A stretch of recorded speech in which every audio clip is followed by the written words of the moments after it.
जय हिंद मित्रांनो, आपल्या यूट्यूब चॅनलवर मी सर्वांचं मनापासून स्वागत करत आहे। आजच्या व्हिडिओच्या माध्यमातून आपण पवित्र पोर्टल मार्फत नवीन प्रसिद्धी पत्रक प्रसिद्ध करण्यात आलेलं आहे। त्यामध्ये काही महत्त्वाच्या बाबींचा खुलासा करण्यात आलेला आहे आणि एक महत्त्वाचा जो काही गैरसमज आहे निवड यादीच्या संदर्भामध्ये, तो गैरसमज या ठिकाणी दूर करण्याचा प्रयत्न करण्यात आलेला आहे। त्याविषयी आपण सविस्तर माहिती या व्हिडिओच्या माध्यमातून जाणून घेणार आहोत। परंतु तत्पूर्वी आपण जर चॅनलवर नवीन असाल तर आमचं चॅनल सबस्क्राईब करा, साईडचं जे बेल आयकॉन आहे त्याला देखील प्रेस करा, जेणेकरून शिक्षक भरतीच्या संदर्भामधल्या कोणत्याही माहितीची अपडेट आपल्याकडून मिस होणार नाही। चला तर मित्रांनो, बघूया काय आहे ती महत्त्वाची माहिती। बघा, आजच्या तारखेला आता थोड्याच वेळापूर्वी जे आहे एक शिक्षक भरतीच्या संदर्भामध्ये प्रसिद्धी पत्रक प्रसिद्ध करण्यात आलेलं आहे। त्यामध्ये काही महत्त्वाच्या बाबींचा खुलासा करण्यात आलेला आहे। त्यामध्ये एक नंबरचा जो पॉईंट आहे, मुलाखतीसह शिक्षक भरती संदर्भामध्ये सविस्तर सूचना व्यवस्थापनांना तसेच अभियोग्यताधारकांना देण्यात आलेल्या आहेत। काही मंडळी त्यातील काही सूचनांचा विपरीत अर्थ लावून खोळसाळपणाने अभियोग्यताधारकांमध्ये संभ्रम निर्माण करीत असल्याचे दिसून आले आहे। या संदर्भामध्ये अधिक स्पष्टता देण्यासाठी पुढील मुद्दे नमूद करण्यात येत आहे।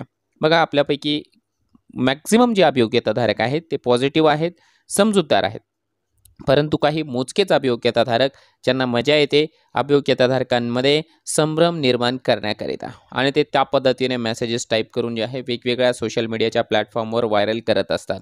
परंतु आपलं कर्तव्य आहे की प्रत्येक मुद्द्याची शहानिशा करावी आणि त्यानंतर त्या संदर्भामध्ये त्या गोष्टींवरती विश्वास ठेवावा। म्हणून आता जे काही मुद्दे आहे ते मुद्दे त्यांनी या ठिकाणी स्पष्ट केलेले आहे। ऑथोराइज पर्सनच्या माध्यमातून या ठिकाणी जे आहे मुद्दे क्लिअर होत आहेत, ही एक चांगली बाब आहे। ऑथोराइज पर्सन आहेत माननीय शिक्षण आयुक्त कार्यालय आणि त्यांची जी पवित्र पोर्टलवर काम करणारी संपूर्ण टीम। कोणत्याही आरक्षित प्रवर्गातील उमेदवार असेल आणि खुल्या जागांच्या निकषांची पूर्तता करीत असेल तर त्यांचा समावेश खुल्यामध्ये होणार आहे। हा एक महत्त्वाचा म्हणूया आपण रूमर सर्वत्र प्रसारित केला होता की जे कॅटेगरीचे उमेदवार आहेत त्यांना ओपनच्या जागांवर संधी देण्यात आली नाही, अशा प्रकारचं रूमर सर्वत्र पसरत होतं। परंतु जर एखादा उमेदवार कॅटेगरीचा आहे आणि तो ओपनचा क्रायटेरिया फिलअप करत असेल, पर्सेंटेजच्या बाबतीमध्ये, एजच्या बाबतीमध्ये, TETच्या मार्कांच्या बाबतीमध्ये, तर त्या उमेदवाराला या ठिकाणी ओपनच्या जागांकरिता कन्सिडर करण्यात आलेला आहे। हे शाश्वत सत्य आहे। त्यानंतरचा जर आपण पुढचा मुद्दा बघितला, गुणवत्तेनुसार खुल्या जागासाठी पात्र असल्यास खुल्या जागेवर तसेच पात्र नसल्यास आरक्षित प्रवर्गातील जागेवर नियुक्ती होणार आहे। त्यामुळे आरक्षित प्रवर्गातील उमेदवारांना खुल्या जागा व आरक्षित प्रवर्गातील जागा या दोन्ही प्रकारातील जागा उपलब्ध होणार आहे। आता यामध्ये एक गोष्ट त्यांनी या ठिकाणी क्लिअर केलेली आहे की जर समजा एखादा उमेदवार ओपनसाठी पात्र नाही तर त्याची जी गणना आहे ती या ठिकाणी त्याच्या कॅटेगरीमध्ये करण्यात आलेली आहे। त्याच्यामुळे जर कोणी गैरसमज पसरवून घेत असेल तर तो साफ चुकीचा आहे। त्यानंतरचा जो मुद्दा आहे तो देखील अतिशय महत्त्वाचा आहे। त्यांनी या ठिकाणी काही रेफरन्स दिलेला आहे की 2019 मधील पवित्र पोर्टलमार्फत मुलाखतीसह पदभरतीच्या वेळी देखील वरीलप्रमाणे या ठिकाणी कारवाई करण्यात आलेली आहे। त्यानुसार यावेळी देखील भरती झालेली आहे। काही व्यक्ती अर्धवट तरतूद नमूद करून अभियोग्यताधारकांमध्ये संभ्रम निर्माण करण्याचा प्रयत्न करीत आहेत। अशा खोळसाळपणापासून आपण या ठिकाणी सावध राहायचं आहे। पुन्हा मी तीच गोष्ट या ठिकाणी सांगितलेली आहे की आपल्यापर्यंत आलेल्या प्रत्येक मेसेजवर डोळे झाकून विश्वास ठेवू नये। मग तो मेसेज कोणाचाही असो, अगदी माझा असेल, दुसऱ्या एखाद्या प्रतिष्ठित व्यक्तीचा असेल किंवा एखाद्या दुसऱ्या यूट्यूबरचा असेल, एखाद्या संघटनेचा अध्यक्षाचा असेल, कोणीतरी एखाद्या गटाच्या प्रमुखाचा असेल, कुणाच्याही मेसेजेसवर डोळे झाकून विश्वास ठेवू नका। मी विश्वासच ठेवू नका असं म्हणत नाहीये, डोळे झाकून विश्वास ठेवू नका, त्याची अगोदर शहानिशा करा। मी जरी एखादी गोष्ट बोललेलो असेल तर माझ्या बोललेल्या वक्तव्याला जे आहे क्रॉस व्हेरीफाय करा आणि जर त्यामध्ये तथ्य वाटत असेल तर या ठिकाणी जे आहे त्या गोष्टींवर विश्वास ठेवा, अन्यथा इतरत्र आपण त्याच गोष्टी फॉरवर्ड करत बसू नका। हा एक महत्त्वाचा मुद्दा आहे। त्यानंतर आणखी सगळ्यात मोठं जी काही अफवा पसरली गेलेली आहे आत्ताच्या निवड यादी संदर्भामध्ये, त्या बाबतीमध्ये हा एक महत्त्वाचा मुद्दा तो क्लिअर होणं आवश्यक आहे। बघा, शिक्षक अभियोग्यता व बुद्धिमत्ता चाचणीमध्ये मिळालेल्या गुणांच्या आधारे 1:10 या प्रमाणावर उमेदवारांना मुलाखत व अध्यापन कौशल्यासाठी पाठवण्यात येत आहे। त्याबरोबर प्रत्येक अभियोग्यताधारकास देखील कमाल 10 संस्था निवडण्याचा पर्याय उपलब्ध आहे. उमेदवारांना 10 प्राधान्यक्रम आणि संस्थांनाही प्रत्येकी 10 उमेदवार उपलब्ध करून द्यायचे असल्यास शिफारस पात्र ठरलेल्या उमेदवारांची संख्या ही 10चे 10 पटीने अपेक्षित नाही. तसे झाल्यास एकूण उमेदवारापैकी केवळ 10% उमेदवार निवडले जातील व 90% उमेदवारांना या प्रक्रियेतून काहीही लाभ होणार नाही. पूर्वीच्या भरतीमध्ये देखील अशाच प्रकारची कार्यपद्धती अनुसरली गेलेली आहे. आता या ठिकाणी एक मुद्दा मी या ठिकाणी क्लिअर करू इच्छितो. काही लोकांना असा समज निर्माण झाला होता किंवा कोणीतरी असा समज पसरवून दिला होता की या 4000 जागांसाठी एकाच 10 या प्रमाणावरती 40,000 उमेदवारांची निवड होणार आहे. परंतु ते चुकीचं आहे. जर एका जागेसाठी 10 उमेदवाराची निवड होणार असेल आणि 40,000 उमेदवार निवडले गेले तर फक्त एका उमेदवाराला एकच संस्था आलेली असते. एक उमेदवार 10 संस्थांवरती जाऊ शकतो मेरिटप्रमाणे. मग असं होतं असं की हा एक उमेदवार जे आहे तो 1, 2, 3, 4 असं 10 संस्थेवर जातो. तर त्याची जी मोजणी आहे ती 10 जागांवर होते, 10 जागांवर. परंतु उमेदवार एकच राहतो. जागा 10, उमेदवार 1. त्याच्यामुळे जे आहे निवड झालेल्या उमेदवारांची संख्या ही 4000 जागांच्या तुलनेमध्ये थोडीशीच एक्स्ट्रा आपल्याला पाहायला मिळते. खऱ्या अर्थाने हा जो रेशो आहे तो ॲज इट इज एकाच 10 असाच आहे.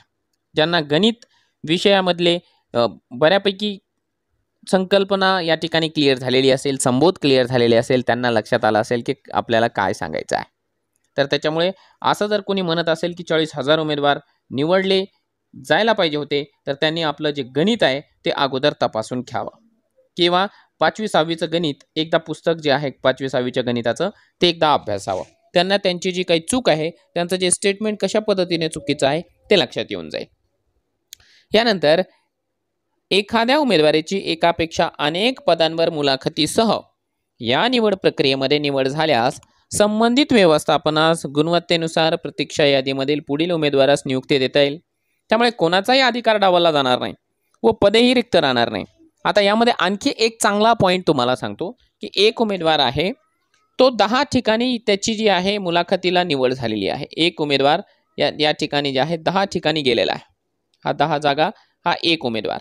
आता तुम्ही म्हणाल की सर आता हा एक उमेदवार समजा एका संस्थेवर निवड झाली पण बाकीच्या 9 संस्थांचं काय? तर या 9 संस्थांवर जे आहे या उमेदवारापेक्षा खालच्या क्रमांकाचा जो काही उमेदवार असेल त्याची निवड होणार आहे. त्याच्यामुळे कोणतीही जागा या ठिकाणी रिकामी राहणार नाही. कारण समजा या उमेदवाराला समजा आपण एक उमेदवार असं गृहीत धरला की हा जो उमेदवार आहे तो उमेदवार 10 ठिकाणी गेला आणि त्याला 10 ठिकाणी 29 मार्क मिळाले आणि काही ठिकाणी 30 मार्क मिळाले. ठीक आहे. तर ज्या ठिकाणी त्याला 30 मार्क मिळालेले आहे त्या ठिकाणी त्याची निवड झालेली आहे. मग आता बाकीच्या ज्या ठिकाणी जिथे त्याला 29 मार्क मिळाले होते तिथला त्याचा क्रमांक गेला कारण त्याची निवड इकडे झालेली आहे. मग आता त्याला काय करायचं आहे की या ठिकाणी जिथे त्याला 29 मार्क मिळाले त्या ठिकाणी त्याच्यापेक्षा कमी जर का एखादा उमेदवार असेल ज्याला 28 मार्क मिळालेले आहे त्याची निवड होऊन जाणार आहे. म्हणजे त्याची ती जी जागा आहे ती रिकामी राहणार नाही. सांगायचा उद्देश हा आहे या ठिकाणी. आणि आणखी एक गोष्ट त्याबद्दल आयुक्त महोदयांचे आपण आभारच व्यक्त करायला हवे की मागच्या वेळी ज्या पद्धतीने मुलाखतीची यादी लागली होती आणि जो काही प्रकार झाला होता त्यावरती ज्या पद्धतीने अभियोग्यताधारकांनी आक्षेप घेतले, वेगवेगळ्या संघटनांनी त्या संदर्भामध्ये आक्षेप घेतले आणि काहीतरी एखादी सिस्टीम आणली पाहिजे की जेणेकरून जो काही गैरप्रकार होतो मुलाखतीमध्ये इंटरव्ह्यूमध्ये तो होऊ नये. या गोष्टीसाठी सतत पाठपुरावा केला गेला आणि त्यामुळे या ठिकाणी जे आहे 30 गुणांचं स्टँडर्ड ऑपरेटिंग प्रोसिजर म्हणजे SOP जे आहे या ठिकाणी जे प्रश्न आहे SOP मार्फत ते या ठिकाणी देण्यात आलेले आहेत प्रत्येक संस्थांना. त्यामुळे ही जी भरती आहे ती पारदर्शक आणि गुणवत्तापूर्ण होणार आहे. त्या संदर्भामध्ये आपण वेगळा व्हिडिओ बनवलेला आहे किंवा त्या संदर्भामध्ये SOPच्या संदर्भामध्ये ज्या काही सूचना आहेत त्या सूचनांचं जे पत्र आहे ते आपण आपल्या टेलिग्रामच्या चॅनलला टाकलेलं आहे. त्या ठिकाणी जा, निश्चितपणाने त्या सूचना बघा की SOP नेमकी काय आहे, त्याचा फायदा अभियोग्यताधारकांना कसा होणार आहे. आपल्या टेलिग्राम चॅनलची लिंक या व्हिडिओच्या डिस्क्रिप्शन बॉक्समध्ये देण्यात आलेली आहे.